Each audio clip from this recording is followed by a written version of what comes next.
balita, naniniwala si Supreme Court Senior Associate Justice Antonio Carpio na susundin ng China ang magiging desisyon ng International Tribunal hinggil sa usapin ng agawan ng teritoryo sa West Philippine Sea sa kabila ng pagmamatigas nito.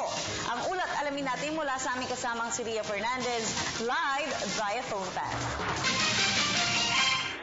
Princess, nakikitang magiging favorable sa Pilipinas ang ruling ng International Tribunal hinggil sa inihaing kaso laban sa China kaugnay sa mga pinag-aagawang teritoryo sa West Philippine Sea.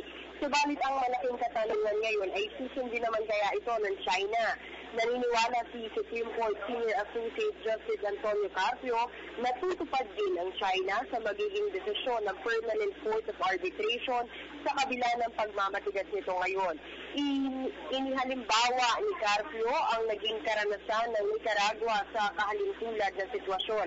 Minsan nang nagsampa ng kaso ang Nicaragua sa International Court of Justice laban sa Estados Unidos matapos pumasok ang nasabing bansa sa kanilang katubigan. Nagdesisyon ng korte pabor sa Nicaragua at sinabing kailangan umalis na ng US sa teritoryo ng Nicaragua at magbayad ng danyos. Subalit, sumuway muna ang US sa naturang kautusan dahil dito nagpaikot ng resolusyon ng Nicaragua sa UN General Assembly para ipaalam sa mga kasama nito nanalo ito sa kaso at kailangan sundin ng US ang ruling. Nakuha ng Nicaragua ang suporta ng karamihan, wala naman nagawa ang Amerika dahil nakita nitong mas malaki ang mawawala sa kanila kung nila ang kanilang posisyon. Ipinunto rin ni Carpio ang malaking bentahe ng Pilipinas sa magtagumpay sa naturang laban.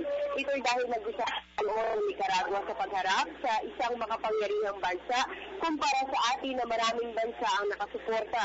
Anya magagamit din ang mga karatig bansa at naval powers ang inaasahang desisyon. Kasabay nito, sinabi ni Carpio na kailangan magkapit-bisig ang lahat ng henerasyon para sa ating karapatan. Panauwing pandangan si Carpio sa 20th National Press Forum kung saan ikinuwento niya ang kasaysayan ng agawan ng teritoryo sa West Philippine Sea. Mula sa Maynila, ako si Ria Fernandez para sa Telebisyon ng Bayan. Maraming salamat sa Ria.